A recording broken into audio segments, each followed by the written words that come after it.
Good morning, everyone, and welcome back to another Conversations with Amoda Maa. Hello, Amoda. How are you today? Hello, Kavi. I'm very well, thank you. Good. Okay. Okay, so today I'm going to read a short excerpt from Amoda's book, Embodied Enlightenment, which some of you, many of you maybe will be familiar with.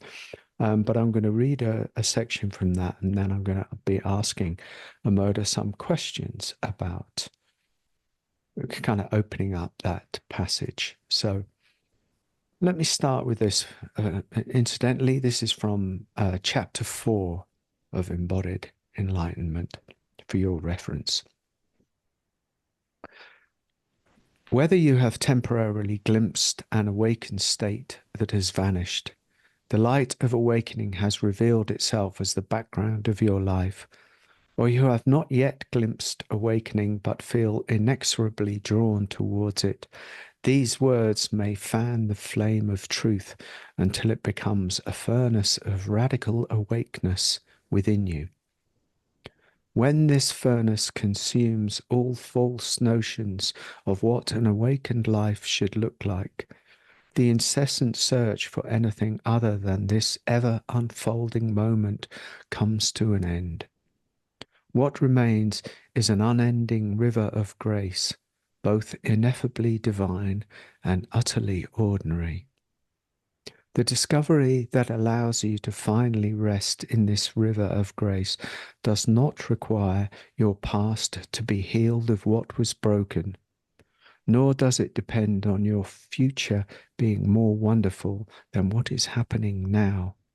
The recognition of awakeness as the inherent nature of all things, including yourself, puts an end to the endless search for a better life or a better self. It marks the end of seeking and the beginning of the possibility of true healing. Very beautiful. So actually yesterday we were exploring this in the online program that we were offering. So this is very relevant and is very juicy. Let me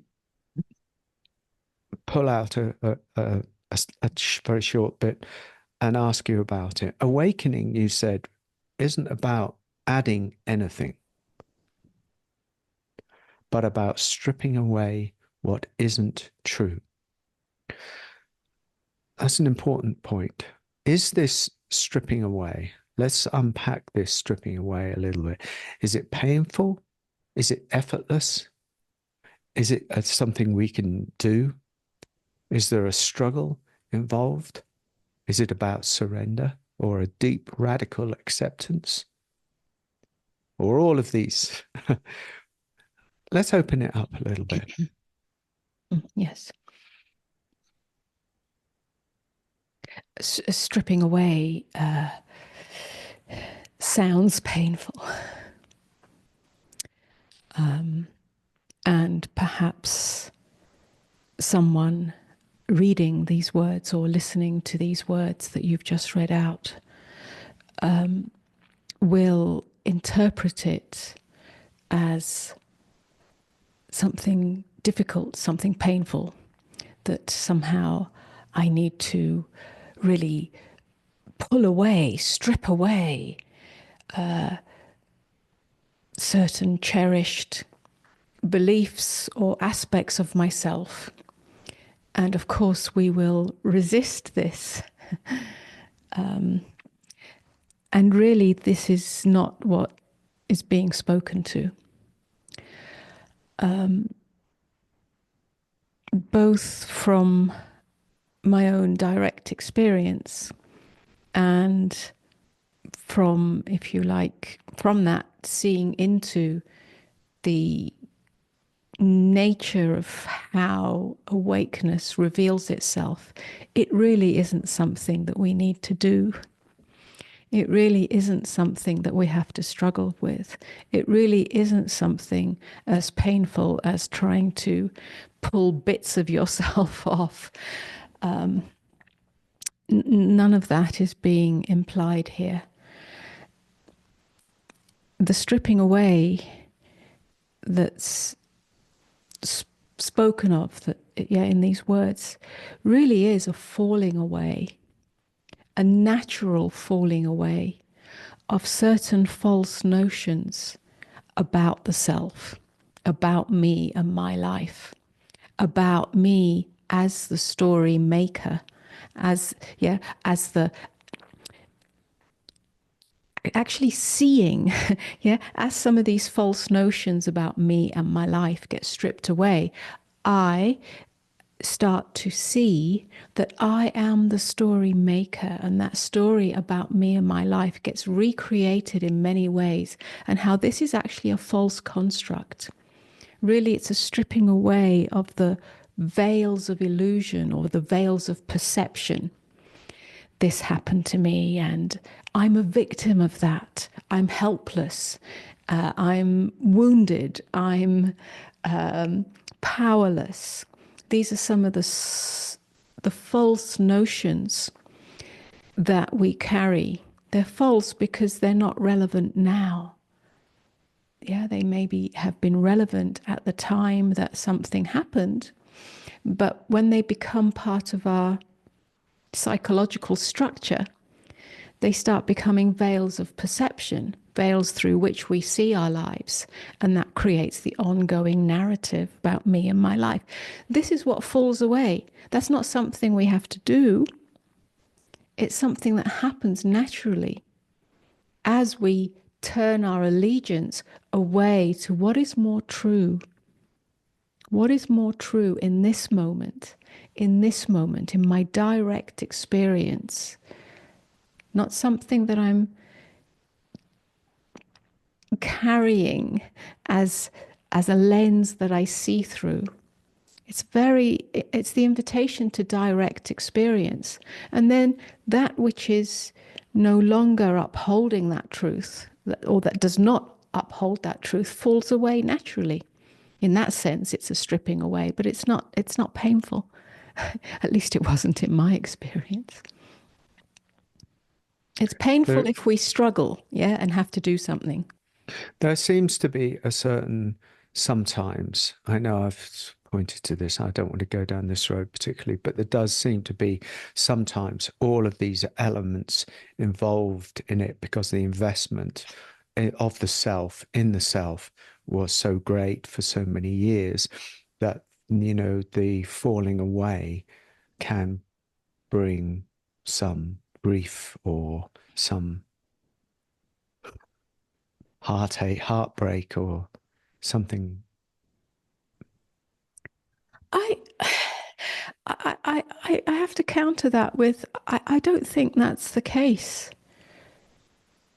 If it falls away prematurely, which is not a true falling away, it's some kind of attempt by the self to get rid of something, then there can be heartbreak. But when it falls away naturally, that which is revealed is who you really are. There can be no greater fulfillment than that. Why do people struggle so much? Because if what you're saying is simply true and it just comes down to seeing clearly, because in a way that's kind of what you're talking about, is it? Yes and no. I would like to add something to this. And that is, it's not just a matter of seeing. We can see where our false notions are or what we're carrying as a sense of victim identity or whatever. We can see that perhaps through some support, some process, some insight.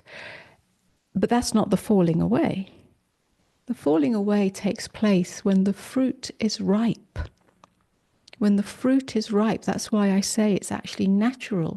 If there's an attempt to then take that seeing and say, oh, I've got to get rid of that because I see it's not really truth, because I'm being told that, or that's the reflection, or perhaps I'm having an insight, but actually the fruit is not ripe.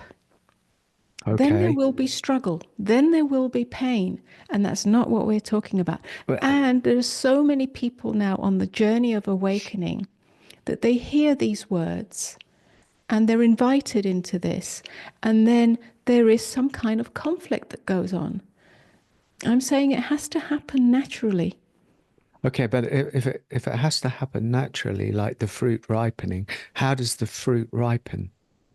By being in inquiry over and over again, by being in dialogue over and over again, by being in the insight with oneself as how these patterns perhaps or how struggle and resistance to what is actually an impediment to the wholeness of your own being. And that's a very individual journey. Yes. It takes time. And then it falls away. No understanding will make it happen. No, no psychology will make it happen. It, one has to have a genuine desire for freedom, but that freedom can't be prefabricated. Can I ask a question that is triggered from this, which is about you? The Amoda that you refer to, uh, let's say prior to awakening or prior to transformation or during the journey prior to awakening, and you did have a journey of transformation, let's say, where things were happening to you, where veils were being stripped away, where the subtle energy body, I use that term loosely, um, was being shaken up, where the false identity of who you were was actually coming undone in certain ways. You did do some cathartic processes. You did engage in some of the dynamic meditations that did a lot of things to you. Uh, so that false, let's call it false. I don't really like that, but the false you that existed prior to awakening was kind of shaken up. Now, that process itself, it was not always necessarily easy. Is that true? Yes, it is true. It is true. But, and we can speak about that. That's the process of transformation. It's not the process of awakening. Okay, let me. Awakening is simple. Yes. Awakening happens Okay. by itself, and that's what I'm referring to. The Okay. journey leading up to that is a very personal journey of transformation that involves, and if we're looking at pain, if you like, or challenge, the first time it happened was when I was 28 and my academic Saturn career. return. Yeah. Saturn return. I was not on a spiritual path. I had no particular insight. A little bit. I was into psychology and astrology, but I didn't have much insight. I was not mature enough yet. I hadn't embarked on a spiritual journey at all. Mm, mm, And something collapsed in my life. It broke apart. And at the time, it seemed to be external, to do with my life, what I was doing, my career path, relationship, all sorts of things. But actually, it was an undoing of an identity that was attached to being somebody through the academic arena. So yes, you could call that a radical stripping away, but that's not awakening. And that's Okay. Well, not what this I'm is referring to in the book. And that happens for people. Of course it happens. okay. So actually, one of the juicy aspects of this conversation. See how these conversations are very alive between us, yeah? And that is the beautiful thing, is what we're actually discussing in some ways, just to get it clear for people. We're talking about almost two separate things. One is the fire or the movement of transformation. And we're also talking about the nature of awakening. And those two things get very, very blended in and very, very blurred. Right. They really do, because a lot of people haven't been on transformational paths and they have a glimpse or an insight or an awareness of the awakening and the freedom therein.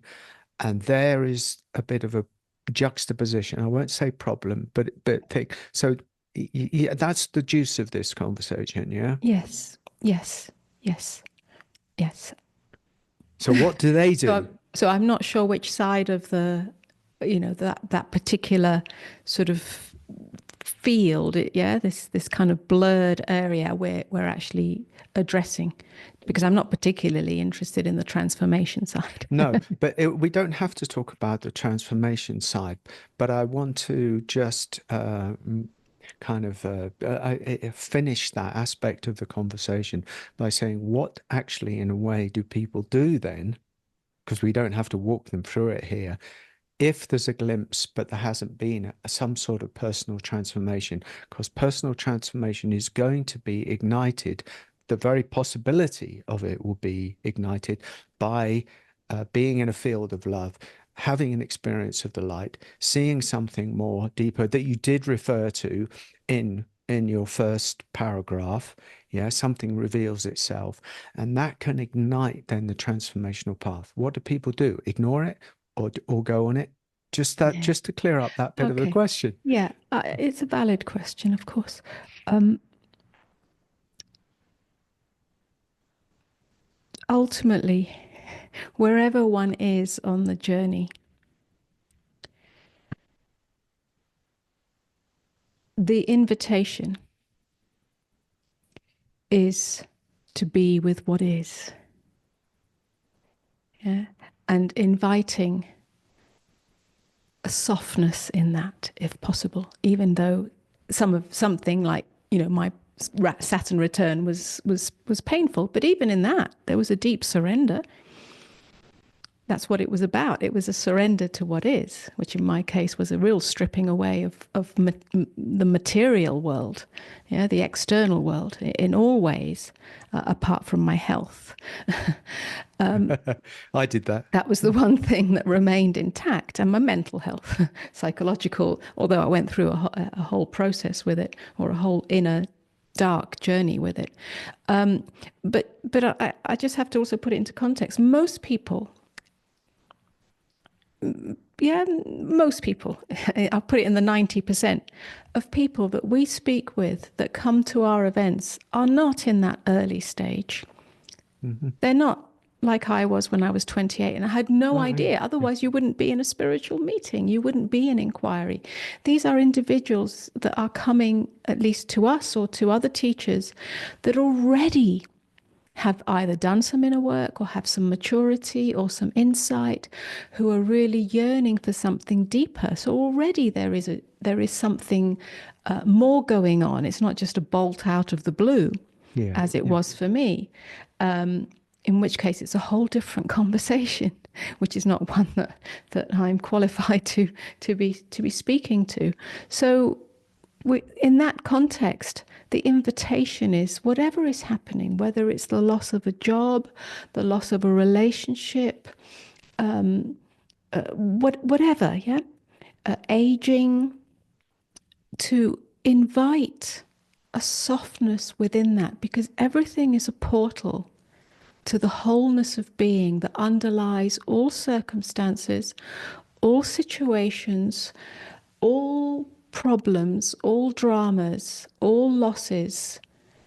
It's an invitation to know that which is always here. And that doesn't necessarily have to be a struggle. Yeah. Do you think okay, well, we're going to kind of keep on moving, but I actually really want to ask you this personal question about me from where you are. We've been together for 20 years, and my journey has been, I would say, long, although one should never quantify the length of one's journey because everything is individualized in this life.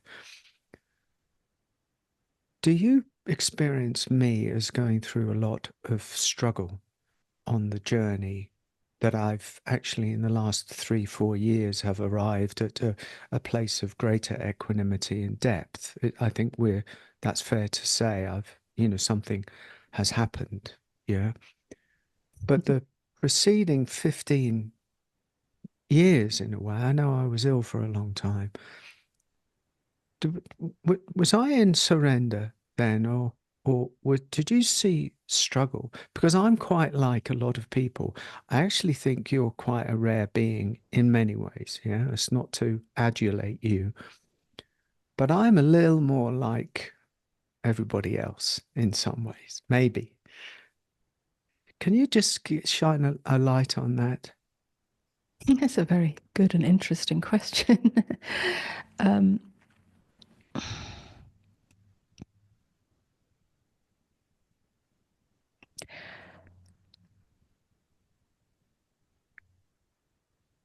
from these eyes, if you like,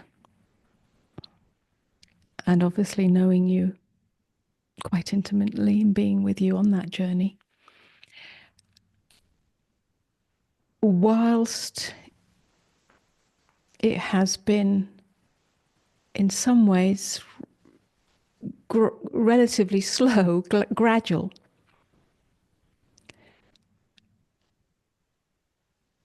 I would not say that you struggled with it. Hmm. That's not it's not what I see in you. You have always been willing to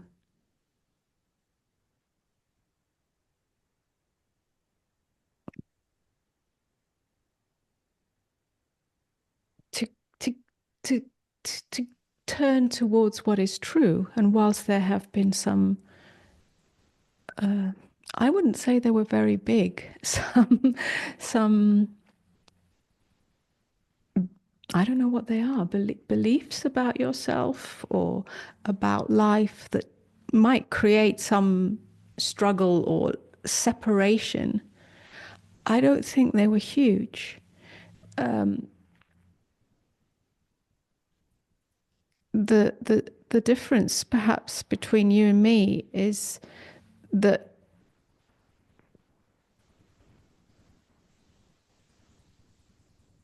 I have in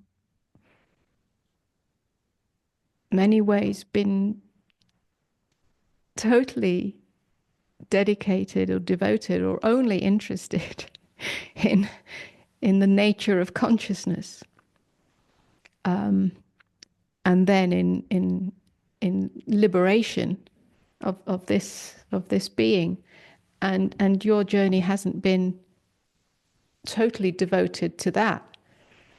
So I would say that that has been slower, but truth, I think truth and presence have been fundamental, even though you might not have, sort of conceptually put that at the forefront in your beingness. I think truth has always prevailed. Yeah, in relationship, in the interaction with the world, in the interaction with your life, and that has finally sort of come more and more to the foreground. I don't see it. I haven't experienced you as a as a big struggler, or there's been no drama, there's been no, I mean, No. apart, you've been ill, yes, of course, but even in that, and I see a great willingness to be intimate with what is and to be true to what is. So then, some mental veils, let's say, have actually come undone. But it's not. I mean, Wow. it's not like previous relationships. Yeah. I'm glad I asked So you this. so I don't I think see it because as a yeah, I problem. thank you so yeah, thank you for the reflection. I don't think we've ever really said that, have we? No. Really, but it's like I see, in that conversation, I see you have always been, primarily, that's why you're such a good teacher in a way, is the light and consciousness and nothing else in a way. Boom, and that whereas in a way, maybe because I've got Pisces moon or something, I've sort of come through very, very a lot of actually emotionality, not drama necessarily, but actually to go down to the pits of myself on the emotional level. And I think that I hear what you're saying, and I think that the what you kind of held me through maybe I'm not sure. That sounds a little bit mummy boy thing, but actually did hold a kind of light or a frequency or a resonance, and it allowed me to die and surrender, no matter what. Mm. And that's where the sort of meeting place. That's where we kind of going to come back to what you're talking about, because I I think that I did have that capacity to die. And it sounds dramatic, but it's not dramatic. It's actually very soft. It's Mm. actually, and eventually, gradually, the cliff that was always being talked about Yeah. eroded I, into the I same think ocean. the natural inclination in you, whether you knew it or not, towards love and truth, the Yeah. truth of love, not mummy love, but and a kind of gentle joy, the joy of being, is perhaps innate in you, or was a magnet within this relationship. And so in that sense, I don't see you having being against it, fighting it, or going in No. a different direction. So whilst it seems to have been a gradual path, and why not, it usually is, that's what I mean. False notions of the self Yes. fall away when they're ready to fall away in the right field, whether that field is within one's own heart, if you like, or in the field of the heart of a relationship or the heart of a Sangha. It doesn't matter. So we don't have to really struggle. Life will always offer the right doorway. The journey in a way can bring us either way, your way or my way or anybody, can bring us to the same point of actually, to continue a struggle or to give up the struggle. And to give up the struggle is falling. Yeah, I mean, just to add to that, or to perhaps finish it off and move on. Yes, there have been many experiences of falling away, even on the in the later stages of my own journey, whether it was transformation or awakening or spiritual. As you know, the falling away of previous very deeply entrenched relationships, the deeply entrenched relationship with my mother, Mm. um, and and many of my own attempts at creative, I wouldn't call it expression, but creative offering to the world. Many things have fallen away, but in all that, and especially in the more recent years, I don't mean really recent, but the later years of my journey,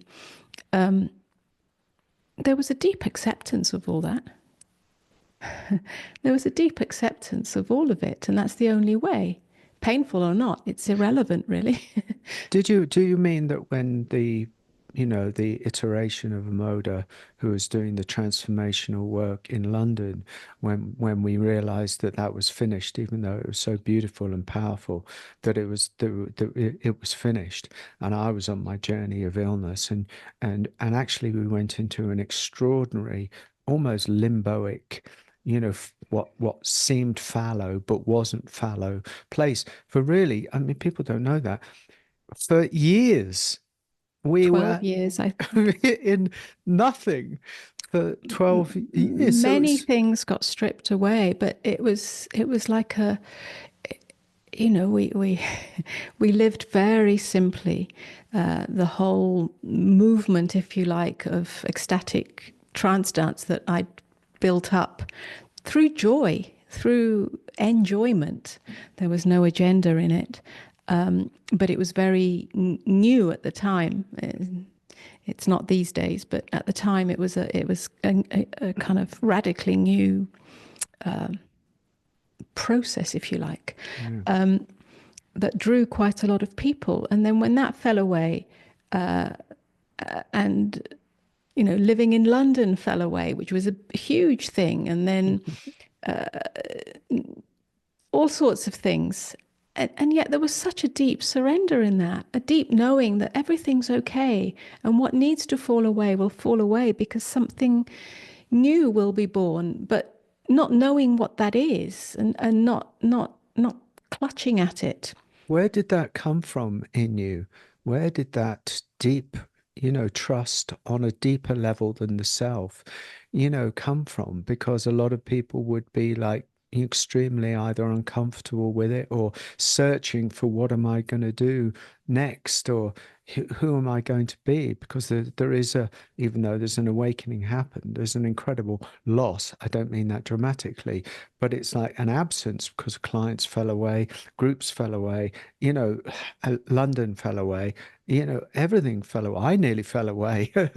So you were getting down to the kind of basics, but I witnessed you as never really kind of panicking or saying, what shall I do or anything. It just sort of seamlessly moved into it over a long period of time, of course. So where's Yeah. that come from in you?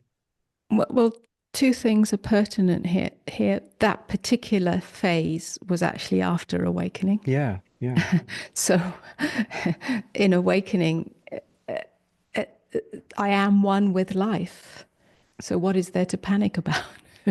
What is there to, yeah? There's a deep resting in the okayness of what is. Trust isn't even a question here. I am one with what is. So there's nothing to fight against. So that's a radical transformation. But having said that, that was also part of my journey before awakening, albeit a little more, a little less smooth. Yeah, because there was lots of falling away of things then. I don't know then. Then is it innate? Is it inherent in the Mm. personality? I've experienced many losses since the moment I was born. For some people, that becomes Hmm. an ongoing rigidity and fear of life. I learnt very, well, I'm not sure very quickly, but I learnt particularly in India, which I think was the turning point, that fear was a ghost of my own making, really. And I could either live in that fear, I could live in fear of life, I could live in fear of survival, and I've been relatively close to the edge, or I could just be in this moment as it is and recognize in this moment I am here. In this moment I am here. And life starts to unfold from that place. I think I learnt trust, if that's the word, from Right. there. Trust and surrender. So that's not a strategy to overcome fear.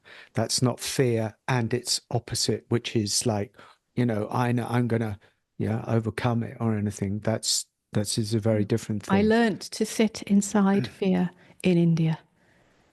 I learnt to sit inside fear of being alone. I learnt to sit inside fear of being in chaos. I learnt to sit inside to sit inside fear of discomfort and shame, being far from home, darkness. I mean, literal darkness, strangeness, and just fear, generic fear, fear of being seen, fear of being myself, whatever that is, fear of making a choice. I learned to just sit inside of it. Fear of survival. Yeah, I came very close to the edge in India. So, so you're talking about not actually moving when fear comes, really. Not applying, yeah, I learned not to be pulled by the mind's fabrication of what may happen. I learnt not to be pulled by the Mm. enamorment with the self. What's going to happen to me? And I'm all alone, and I need this, and who's Right. going to save me? This is all an enamorment of self with self. Yeah, it doesn't go anywhere. It just becomes a kind of poison. And I just learnt not to. Learnt is not really Mm. the right word, because it implies that I learnt some method or process. It was just really it being in the raw bones of it. I was thrown into it because of a choice I made. I chose to go to India on my own with hardly any money and not knowing anyone or anything. It wasn't a recreational journey. It wasn't a tourist journey. Yeah, it was quite wild.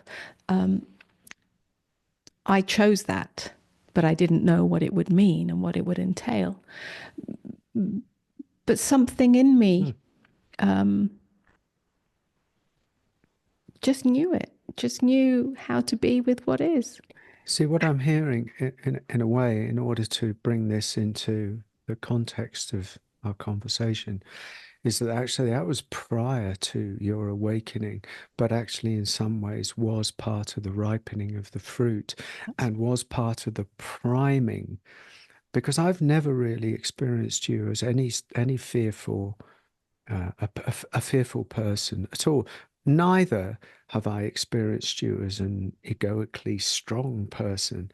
I sort of, my experience of you is that you're sort of a master of inner fear without moving towards it or away from it in a very delicate kind of but true sort of way. So then when awakening, this experience, happened to you in your apartment in your flat that time in 2002. If fear had come along, you were primed, ready to just be in there, be and be, Absolutely. and then That's it. something happened to you, Absolutely. really. It's like the primordial fear came undone because I'd Yeah. faced, if you like, or been in the energy field of fear so many times without Mm. the panic and the selfing that goes on in that. That was a journey of surrender. So that when the primordial fear revealed its face, and there was a surprise, I'm like, oh, there's more. And it's deeper and it's bigger and it's more unknown. And it's not about anything. It was simply,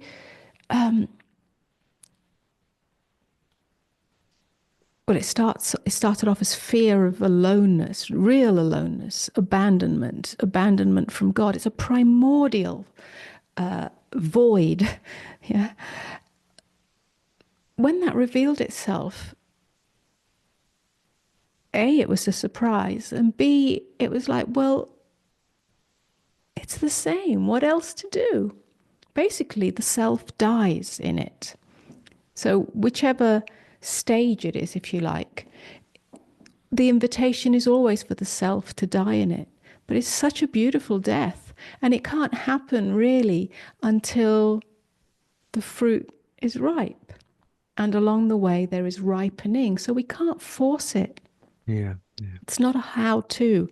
That's why I say it's actually quite simple. It's almost like you slip into it when you're ready, but you can't wait till you're ready. There's almost a kind of Mhm. journey of willingness and mastery along the Mhm. way. Yeah, along the way, whether that's through meditation, whether that's through inquiry, whether it's through just the journey of life, all of that. It's like there's nothing you can do about it, but there's nothing that you can't not do about it either, because you have to be willing to show up to it. I do think that there's actually more availability now. I don't know, because the fields and around various teachers or around, it's kind of spreading, and it just feels to me you were very alone when it happened, when all this happened to you. And I know that the field of love energy or field of awakening energy just wasn't as palpable as it is now. And I think some of these, very deep conversations that happen, not just here, but yeah, other places as well, do provide a deeper awareness of it, not understanding. That's where it can get a little bit dangerous, but actually can't it? So that it kind of Absolutely. decomplicates it. And that just, I do, I want to segue and just kind of finish up if we've got 10 more minutes or so of just to come back to this simplicity, if you like, that you're talking of, because and we had this question. People have many, there are a lot of false ideas, a lot of common misconceptions about awakening, and we deal with that all the time in this work and stuff. But can we fit what was being talking about into this and to bring it back to the kind of, well, really some of the simplicity that you're talking about? Because simplicity doesn't mean that nothing happens. Simplicity just means there's a, and you said it was soft. You said there was something like just a breath in it or something. Or the ripeness is available. It doesn't, you don't have to go through 20 years of hard work to get to the ripeness. The ripeness actually, it's an ironic thing, is actually here now, right? So let's just speak about that a little bit if you can.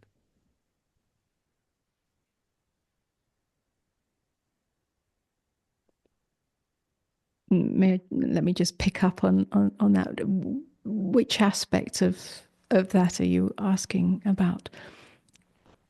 Well, I want to just kind of end on making sure that, you know, what your invitation is kind of clear. Yeah. So that we had a conversation about transformation, and then I asked you about me and what you saw, and then we talked about you know, we've been around the houses a little bit, and I just like I like to come back to something. I asked you whether stripping away is painful, effortless, or a struggle or a surrender, and you kept kind of coming back to really a simplicity that's available, that's possible. And so it's really just to kind of come Mm. back to that, really. Okay. Yes.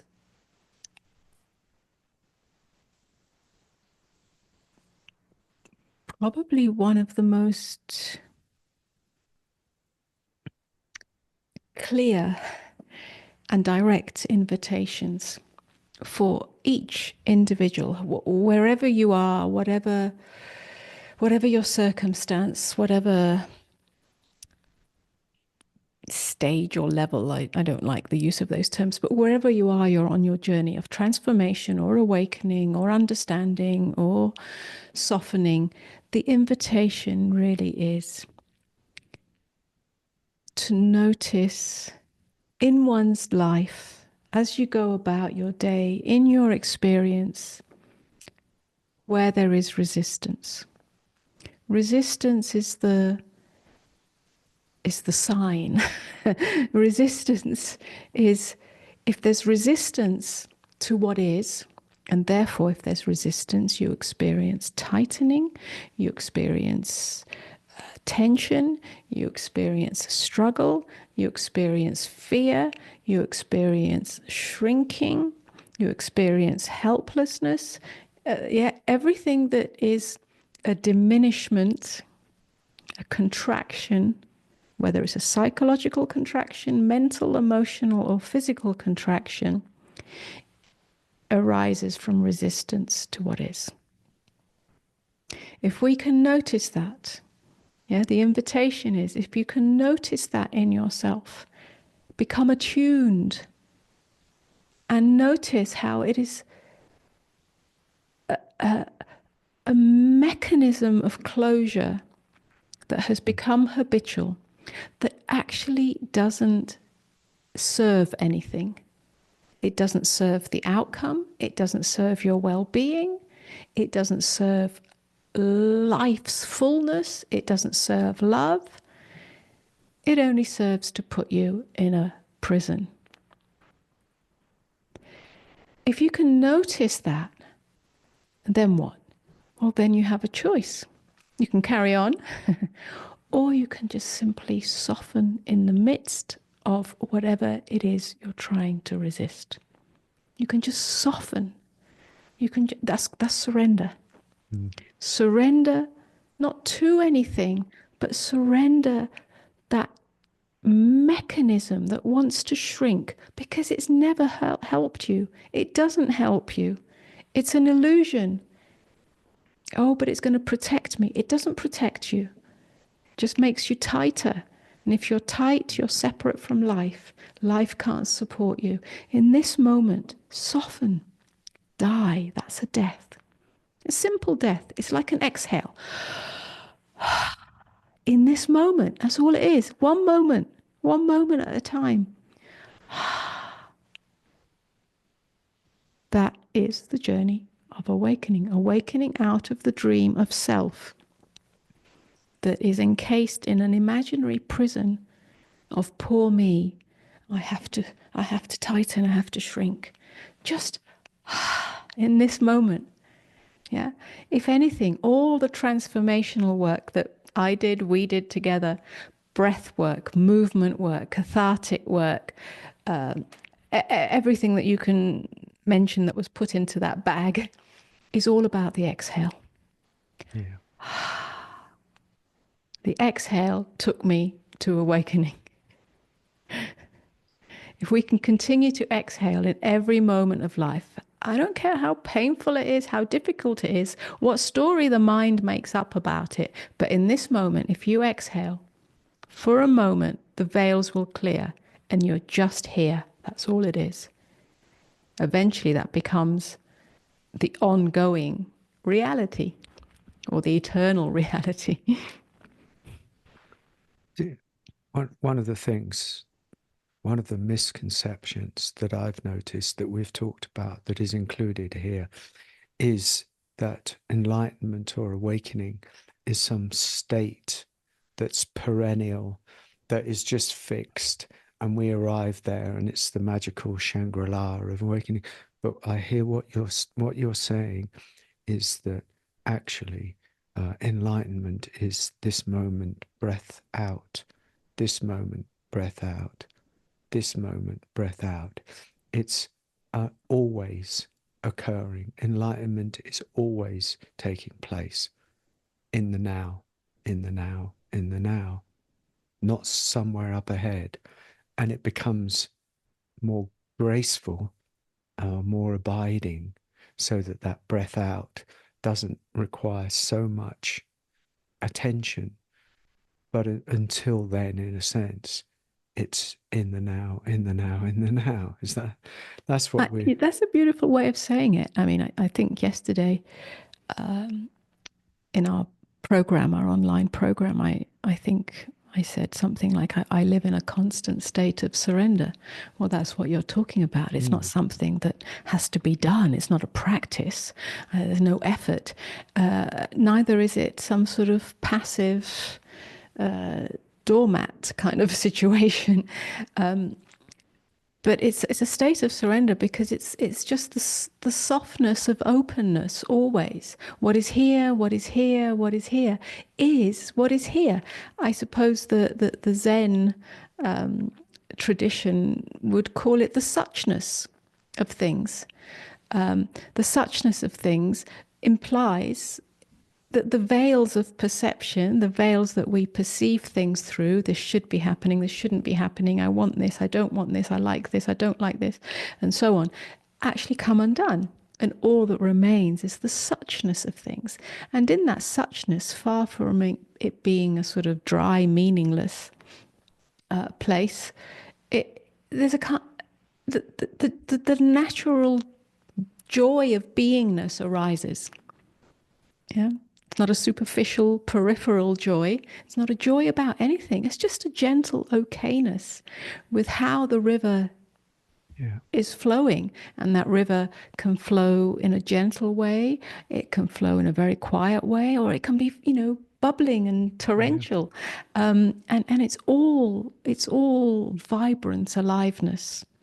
I think that's what I was going to say is like the we did talk about this a little bit. The natural, what one could call intelligence, we have to be careful with that word in a sense, but the natural aliveness inherent in us, inherent in it, inherent in existence, starts to reveal itself. Whatever is happening, it's there always, and it can only you only taste it by the moment to moment, breath out, Yes. breath out, breath out. Yes. And actually that inspires me to say that as a way of asking you to reflect on this.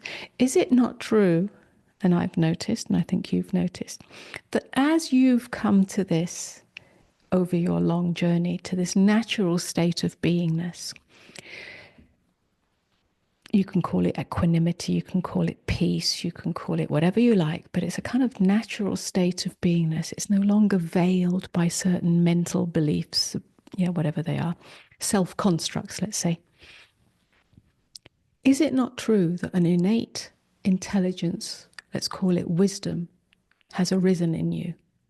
And it's not come from learning, it's not come from reading, it's not come from anything. Isn't it like that? And isn't that actually what has taken place in me too? But I've Yeah. seen it, I've seen it come alive in you. I don't know what, my journey is a bit different.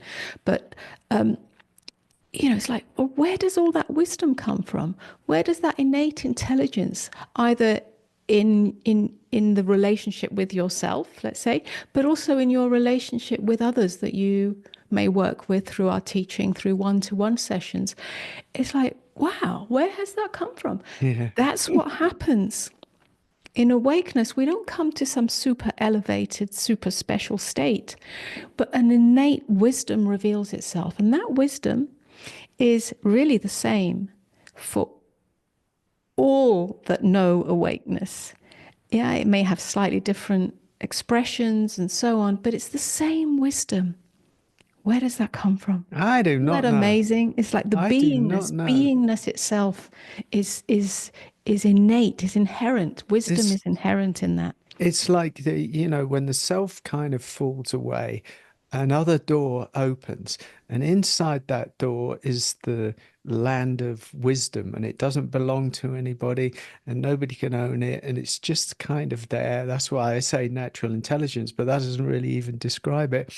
And there it is. It's sort of, isn't it? It just sort of It, bubbles it up. it's as if It's there's a kind of, self-evident. yeah, quantum field of natural intelligence that informs all life, that creates life in all its manifestations, always has done, always will.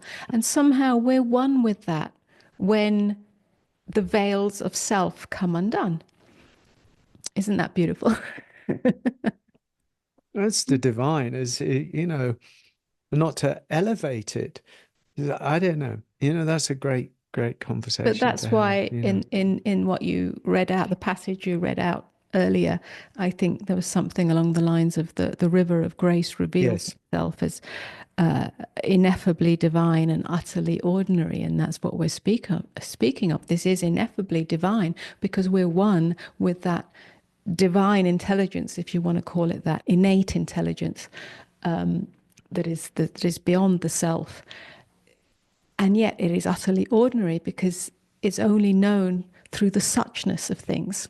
If we have any kind of veils of it being a superconscious state or a omniscient state or a superpower Mhm. state, then those are veils that also cloud it. And also if you or I or someone were to take ownership of it, that I've arrived at wisdom and this is what you can feel it, can't you? It's sort of puffed up almost or something. It disappears Oh yes, and it there's no becomes position yours. taking. Yes, there's no Yes. position taking in this. I mean, there can be, yeah, and we see examples of that. But no position taking, no ownership. It doesn't belong to us. How beautiful. Okay, I think this is a wrap, as they say in I don't know where, but let me just I'll read that final paragraph out, and then I think we'll finish up. So what you said, the discovery that allows you to finally rest in this river of grace does not require your past to be healed of what was broken, nor does it depend on your future being more wonderful than what is happening now.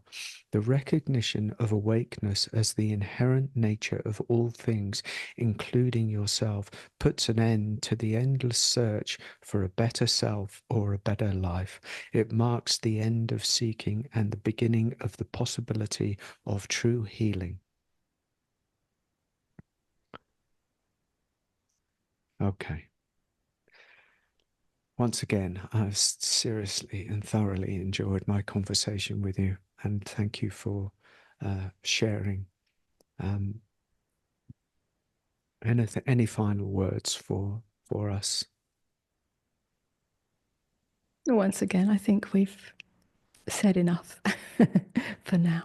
Yeah, I think we've talked a bit about it. So, as much as one can talk about such things, we've enjoyed each other's company. Thank you so much, everybody, for listening and watching. We'll be back again as soon as we can possibly be. Until then, may you be well. May you remember the breath out and the simple gentleness of being, to be soft with one's experience. What greater equanimity, love, presence, and grace is there than that? Take care, and we'll see you soon. Be well. Thank you so much, Amoda. Namaste, everyone. Namaste. Namaste.